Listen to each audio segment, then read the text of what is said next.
Brains are interesting things, um, and they're kind of incredible. Or not kind of, they just are incredible. So we're wired to survive, right? You can't drown yourself because your body will like involuntarily pop up out of the water, um, because we are wired to survive. So um, I was talking to my therapist, and we were talking about survival and victimhood. I don't know which one it is, but anyway. And I said to her, funny enough, I have never considered myself a victim. Um, I don't know if that's really funny. It's probably not, but I really have never considered myself to be a victim, always a survivor. So whenever I have discussed it, and I'll be that very rarely have I talked about all this stuff in the last 26 years, but whenever I have, even if it's just with myself, it's always been from the place of being a survivor. I do not like the idea of being a victim. It, like, mentally for me is just like somebody had one over on me. And I like to think of myself as stronger than that. Not that there's anything wrong with the other way, but I just have always thought of myself as a survivor, never a victim. Um, I think sometimes too, you can people I've seen have used victim as like a crutch, and so I just never was that person. So I just have always been a survivor. It's the label that I wanted to give myself. But I was thinking about how our brains are wired to survive. We are wired to stay alive, and um, and then I was thinking as I've been watching these four um, previous videos that I've shot go live and rewatching them multiple times to kind of desensitize myself a little bit from it.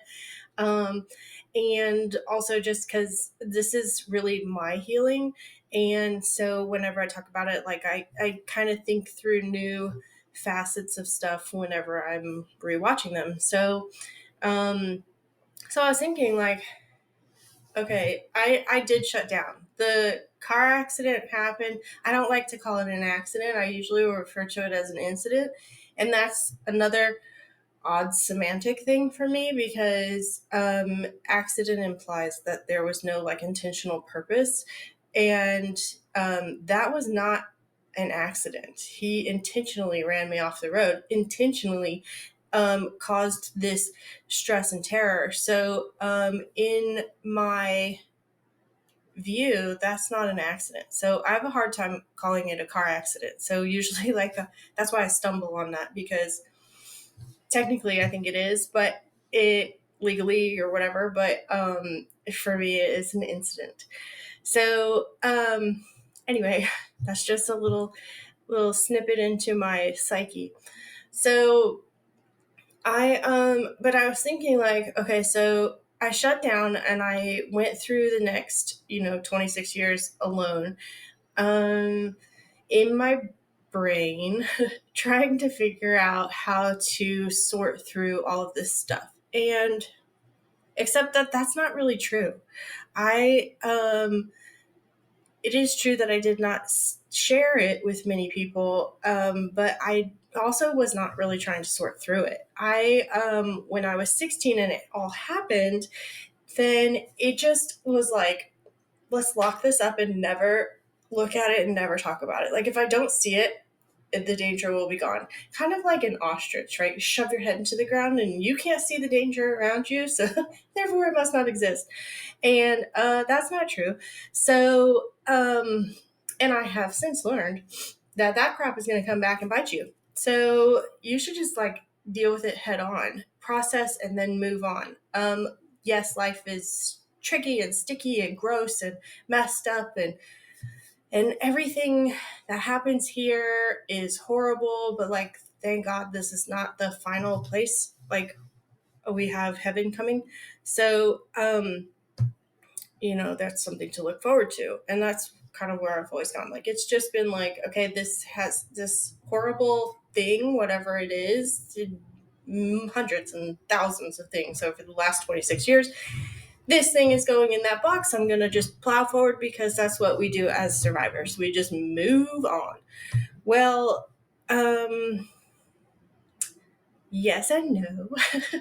So you have to think about it. I gotta work through how I survived this. I don't know. I know that for a while I drank, and I know in one of the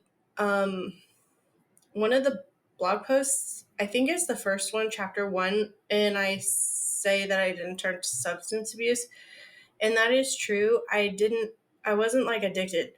Um, but I'll go through my whole alcoholic journey. Uh, so I drank on purpose. I purposefully chose to get just blasted drunk a lot because I couldn't think. There are a few reasons, I think, now as a 42-year-old looking back on it, why I chose to do that. The first one is that if I am so intoxicated, I cannot think about the stuff that has gone on. I actually don't have the mental capacity in order to like even deal with the demons sitting inside my head. So like let's just shut them up. And so there's that. And I think that's probably why a lot of people drink, the demons. But so it was effective in that. And then the other reason I think that I chose to get just hammered all the time was so part of the repercussion of the rape was that, and I talk about this in chapter 1, I think 1 or 2, is like that it rewired my worth. So my self-worth was intricately woven into my sexual value. So I had no like no purpose, no worth outside of whether or not you wanted to sleep with me. So, and that is so messed up and so hard to admit and so sad and just it just sucks. That sucks. But that's the truth.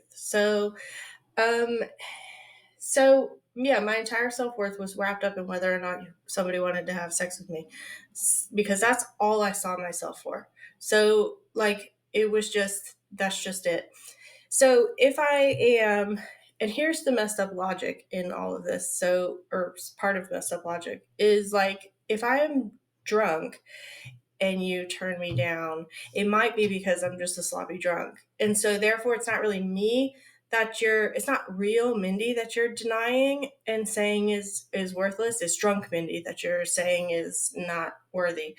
If I'm stone sober and you do not want to have sex, then it's me. And I can't hide behind that. The alcohol can't be a shield for me. So it was like this weird like armor basically um to protect me. So and I used that messed up logic for a long time. And I wish I hadn't, but it's the truth.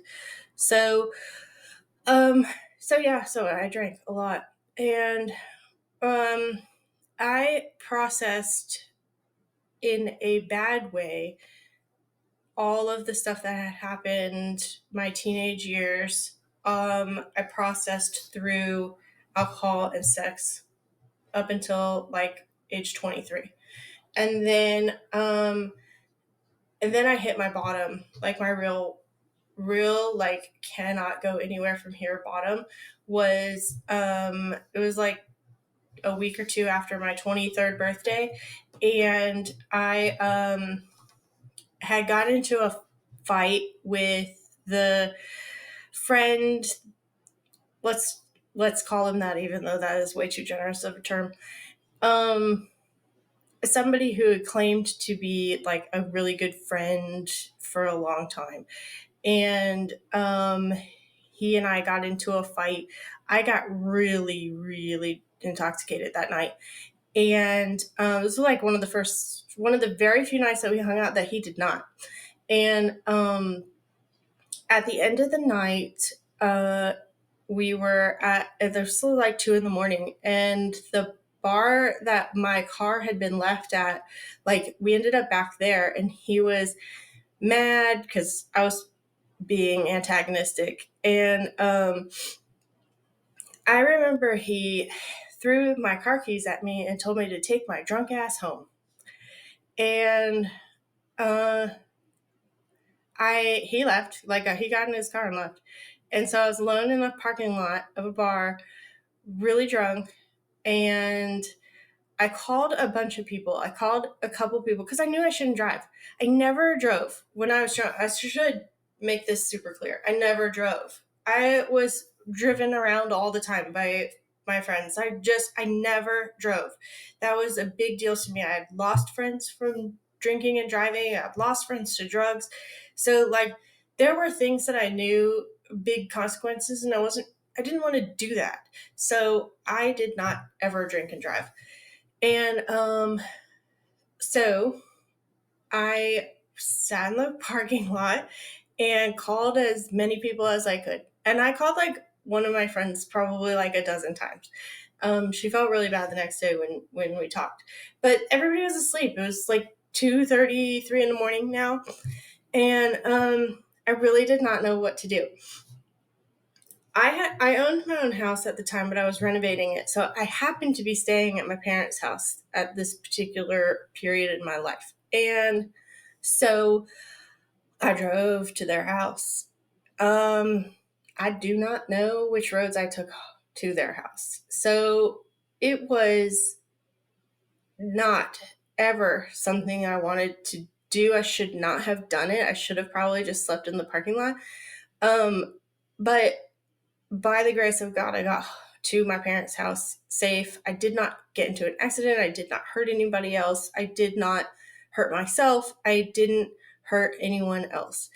And I made it there, and my mom was still awake when I got home, and as you know, she usually was. And then so I walk in, and yes, it's like 3 a.m. My mom's still awake, and I am wasted. And she can tell I'm wasted. And she just put it together that I drove. And so she is fuming pissed off, rightfully so. So, but I am intoxicated, and, aggression begets aggression. So we start fighting. I am being like beyond moronic, fighting with my mom about the fact that I had just driven horribly. And then my dad, I remember, comes in, asked me who I was with. I told him. And then they were disgusted and horrified. And then I passed out. And then the next morning, I remember they were like, look, we don't own your house, but we do own your car. And you don't have it anymore. And they told me I needed to get cleaned up and go to AA. So I was not even mad. I don't even remember being mad. I remember being really upset with myself that I had gotten to this, that I had done what I did the night before. And I also remember being utterly heartbroken that the friend had let me do that and had sent me on that path. I have been wasted and combative multiple times with a lot of other friends. No one has ever disregarded my life so much like this one person did. So that was the end of me and him as friends and whatever, like, it done. So and then one of the friends that I had called the night before called me that morning, and we were talking, and I had told him what happened. He had seen me the night before, so he knew what I was like. And he also felt badly that he did not answer the phone, but it wasn't his fault that he was asleep. And then he was very angry about the situation that somebody had let me, had known how intoxicated I was, and given me the car keys and told me to go home, to drive myself home. And then I told this friend that, my parents were going to hold my car hostage until I completed 30 days. So he was like, I'll go to meetings with you. And then, so he did. He picked me up and took me to my meetings. I had no issue stopping. It was not, I never needed to touch it again. I never had like any kind of withdrawal. Um, I never felt like it was hard to walk away from that. It was just, I just knew I needed to. And this was the kick in the butt that I needed in order to stop being a moron. And then to kind of try to get my life a little bit more in order. So that's how that went. And since then, um, I don't have any issue being around it. I know that some people, have trouble, like you can't even go anywhere or be around it at all. I don't have that. And um, but yeah, that's how I kind of coped, I guess. Like, just to, or not cope. I don't even know if coping is the right way to say it, because it wasn't like, coping, I feel like, is what I'm doing now, where I'm like acknowledging that this thing has gone on and that this thing was huge and it was difficult for me. And and struggling through it is coping to me. I don't know. And maybe it was just total denial. It's a lot easier to be to deny something when are too drunk to remember. Um, or well, you're never drunk enough to forget that. So I don't know. That's what it did to me, though. Um, and I wish that, I don't know. I really don't like living in regrets. I don't like to say like I wish that that had not happened, or I wish I had done it a different way, because I don't think I would be. Um, Man, I would like to get through one of these without starting to cry. I think I do not like living in the I wish I had done something different, because I feel like every choice that I've made and everything that has gone on has led me to be the amazing, awesome, kick-ass person sitting right here right now. So, um and I don't necessarily want to lose her. I like her. So, I feel like I don't want to say like I don't yeah, I don't want to regret it. It just was it just is what it is. And but yeah, I guess that's how I kind of just pushed through at least that like 5 year period. Also, in that college age period is where I was writing that paper, where I actually um, labeled it rape. I had the other rape incident happened when I was in college.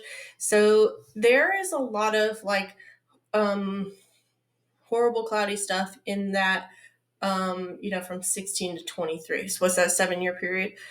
And